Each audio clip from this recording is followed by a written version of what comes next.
wabarakatuh. Perkenalkan, nama saya Iva Indah Rukmana dengan NIM 1903020008 akan mempresentasikan hasil proposal yang berjudul Pengaruh Kepemilikan Institusional, Profitabilitas, Ukuran Perusahaan, Kebijakan Dividen terhadap Kebijakan Hutang.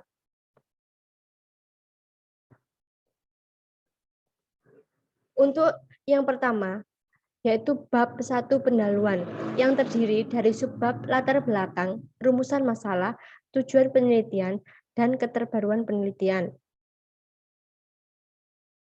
Untuk yang pertama, latar belakang penelitian. Dalam pendirian suatu perusahaan tentunya mempunyai tujuan yang pasti. Tujuan yang pertama yaitu mendapatkan profit yang maksimal dan keuntungan yang diinginkan oleh perusahaan. Dengan begitu, kemudian perusahaan bisa mempertahankan kesinambungan hidupnya dan akan selalu berkembang. Pada manajemen keuangan, target perusahaan tidak semata menerima profit yang tinggi. Namun, target lain yaitu untuk memakmurkan antara pemilik saham dan pemilik perusahaan tingginya. Nilai perusahaan merupakan indikator bahwa kinerja perusahaan pada keadaan stabil ataupun sebaliknya, di mana nilai perusahaan juga menggambarkan aset yang dimiliki oleh perusahaan. Pada penelitian ini berfokus pada kebijakan hutang pada industri manufaktur karena terdapat fenomena di mana perbandingan hutang terhadap ekuitas atau debt to equity ratio pada industri manufaktur berkembang secara fluktuatif. Kebijakan hutang merupakan keputusan penting yang sangat berpengaruh terhadap kebijakan kondisi suatu perusahaan.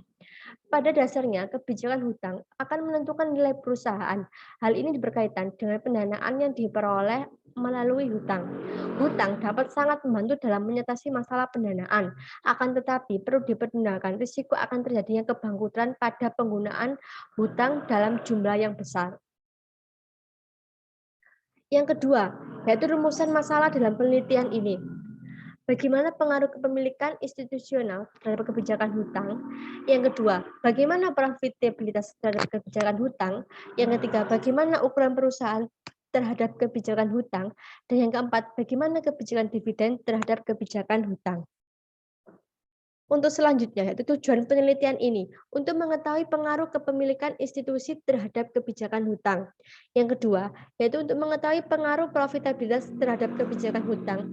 Yang ketiga, untuk mengetahui pengaruh ukuran perusahaan terhadap kebijakan hutang. Dan yang keempat, untuk mengetahui pengaruh kebijakan dividen terhadap kebijakan hutang.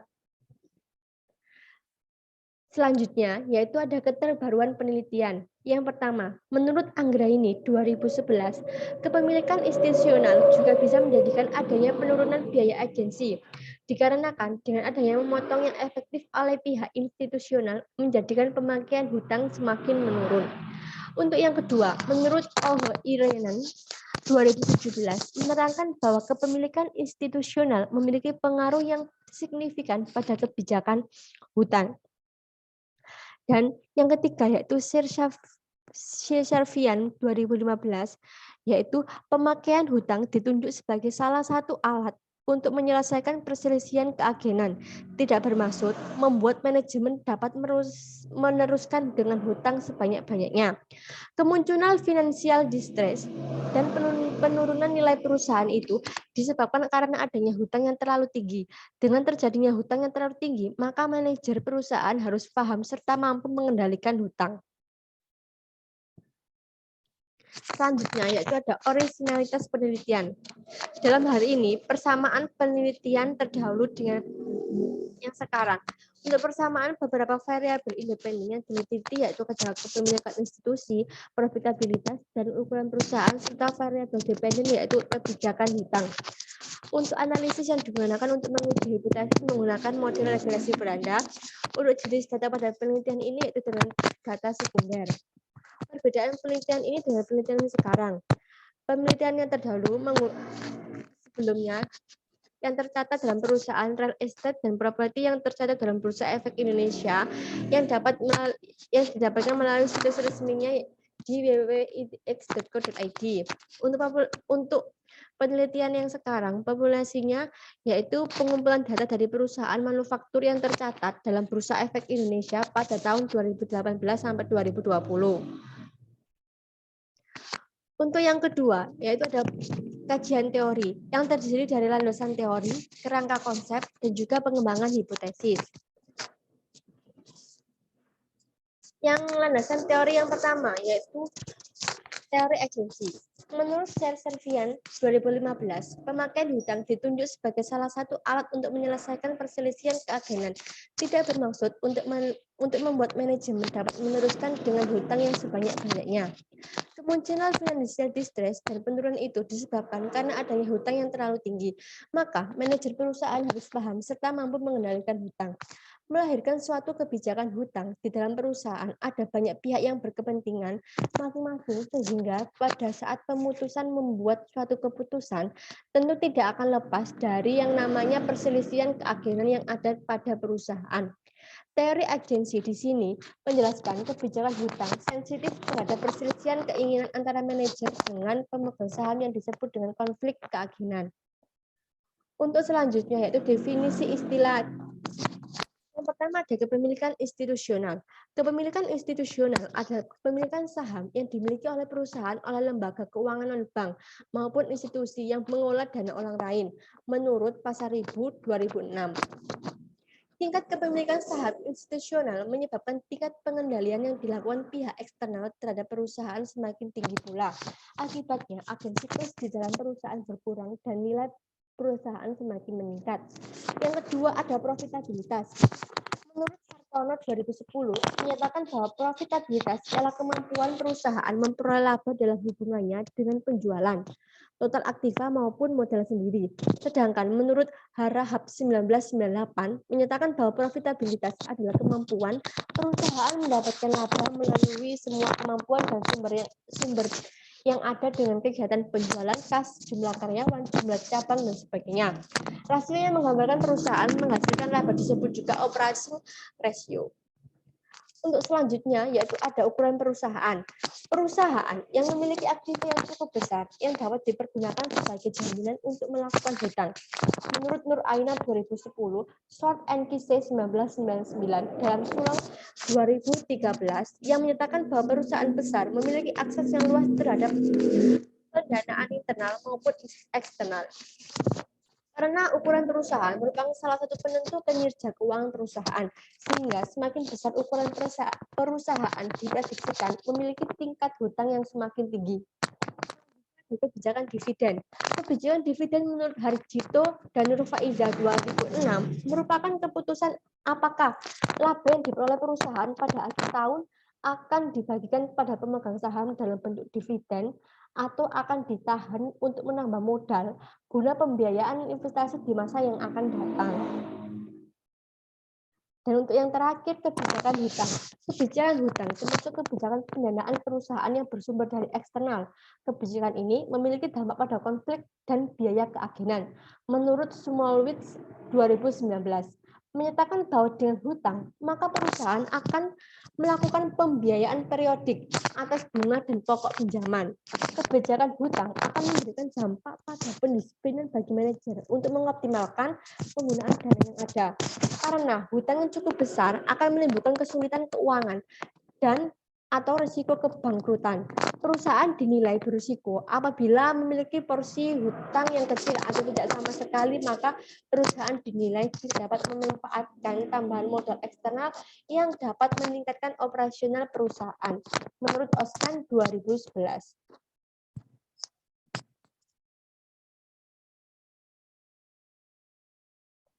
Selanjutnya yaitu ada kerangka konsep. Dalam metode penelitian ini terdapat variabel dependen dan juga independen. Untuk variabel dependen yaitu ada kebijakan hutang, variabel independen ada kepemilikan institusional, profitabilitas, ukuran perusahaan, dan juga kebijakan dividen. Selanjutnya yaitu ada pengembangan hipotesis. Yang pertama, pengaruh kepemilikan institusional terhadap kebijakan dividen. Menurut Anggraini 2011, kepemilikan institusional juga bisa menjadikan adanya penurunan biaya agensi. Dikarenakan dengan adanya monitoring yang efektif oleh pihak institusional menjadikan pemakaian hutang semakin menurun.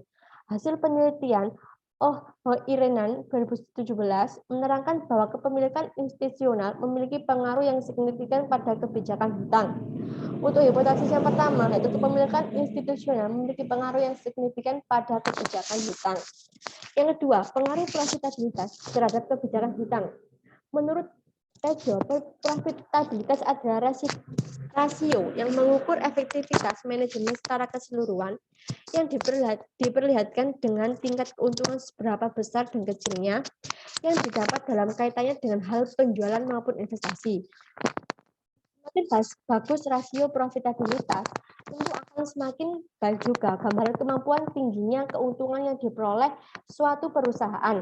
Hasil penelitian Agustinus 2017 menerangkan bahwa profitabilitas memiliki pengaruh dengan kebijakan hutang.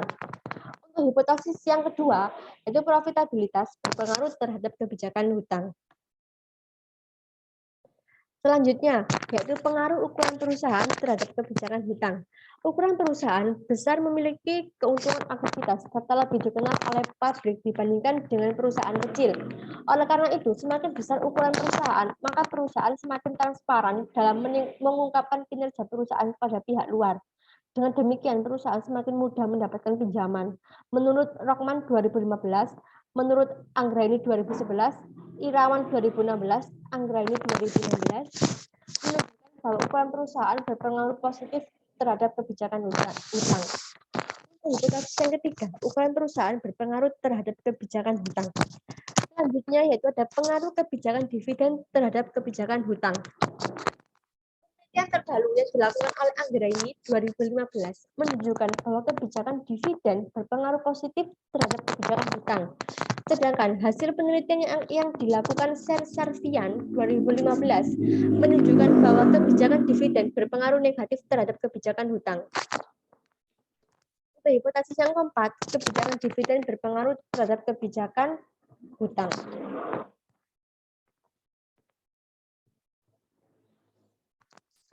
Untuk bab 3 yaitu ada metode penelitian dengan subbab pendekatan penelitian, populasi dan sampel, jenis data dan sumber data, teknik pengumpulan data, pengukuran variabel, dan juga teknik analisis data.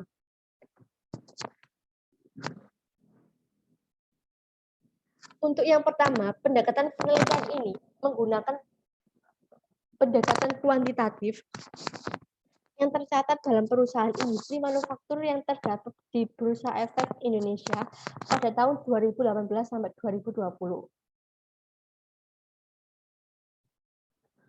Selanjutnya yaitu ada populasi dan sampel. Populasi yang digunakan adalah perusahaan manufaktur yang terdapat di Bursa Efek Indonesia pada tahun 2018 sampai 2020 dengan metode berupa sampling. Untuk sampel, metode sampling tersebut membatasi pemilihan sampel berdasarkan kriteria populasi penelitian ini adalah 140 perusahaan. Namun berdasarkan kriteria tersebut di atas, hanya 23 perusahaan yang memenuhi kriteria. Yang pertama, perusahaan manufaktur yang listed di Bursa Efek Indonesia tahun 2018 sampai 2020. Yang kedua, perusahaan manufaktur yang tidak mengalami kerugian selama tahun 2018 sampai 2020. Dan yang ketiga, perusahaan manufaktur harus memberikan dividen pada tahun 2018 sampai 2020. Untuk metode penelitian yaitu jenis data. Jenis data yang digunakan adalah data sekunder. Teknik pengumpulan data dari dokumentasi dan studi pustaka. Untuk sumber data yang digunakan dalam penelitian ini adalah data sekunder. Sumbernya yang berasal dari situs resmi Bursa Efek Indonesia yang berupa laporan historik berisi rasio-rasio yang diperlakukan sehubungan dengan penelitian khususnya laporan keuangan perusahaan manufaktur periode 2018 sampai 2020. Untuk teknik pengumpulan data penelitian ini menggunakan metode dokumentasi dan studi pustaka yang berhubungan dengan objek yang akan diteliti. Untuk pengukuran variabel pada penelitian ini menggunakan variabel dependen atau X yaitu kebijakan hutang. Sedangkan variabel Y yaitu kepemilikan institusional, profitabilitas, ukuran perusahaan, dan juga kebijakan dividen. Variabel dependen atau penelitian atau variabel terikat menurut Sugiono 2013 adalah variabel yang dipengaruhi atau yang menjadi akibat karena adanya variabel independen atau bebas. Variabel yang digunakan dalam penelitian ini adalah kebijakan hutang dengan rumus sebagai berikut. Yaitu total aset rasio sama dengan total aset dibagi total hutang dibagi total aset dikali 100. Untuk selanjutnya yaitu ada variabel independen, kepemilikan institusional, dan rumus total saham institusional dibagi total saham yang beredar dikali 100. Selanjutnya yaitu ada profitabilitas ukuran perusahaan. Ukuran perusahaan sama dengan total aktiva. Selanjutnya yaitu ada profitabilitas sama dengan return of asset sama dengan laba setelah pajak bagi total aset dikali 100. Dan yang terakhir yaitu kebijakan dividen yaitu dengan debt of equity ratio sama dengan dividen per lembar dibagi laba per lembar saham dikali 100.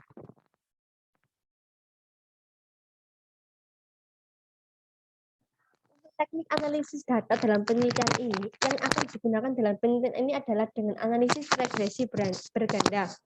Analisis ini berguna untuk menguji pengaruh dari variabel independen yang terdiri dari kepemilikan institusional, profitabilitas, ukuran perusahaan, dan kebijakan dividen. Menurut Ghazali, tujuan analisis regresi adalah untuk mencari adanya hubungan antara variabel atau lebih. Selain untuk mengukur hubungan antara variabel, juga untuk menunjukkan arah hubungan variabel dependen dengan variabel independen. Yaitu dengan keterangan Y, kebijakan hutang, alpha, konstata, D, koefisien regresi, X1, kepemilikan institusional, X2, profitabilitas, X3, ukuran perusahaan, dan X4, kebijakan dividen. Sekian presentasi dari saya.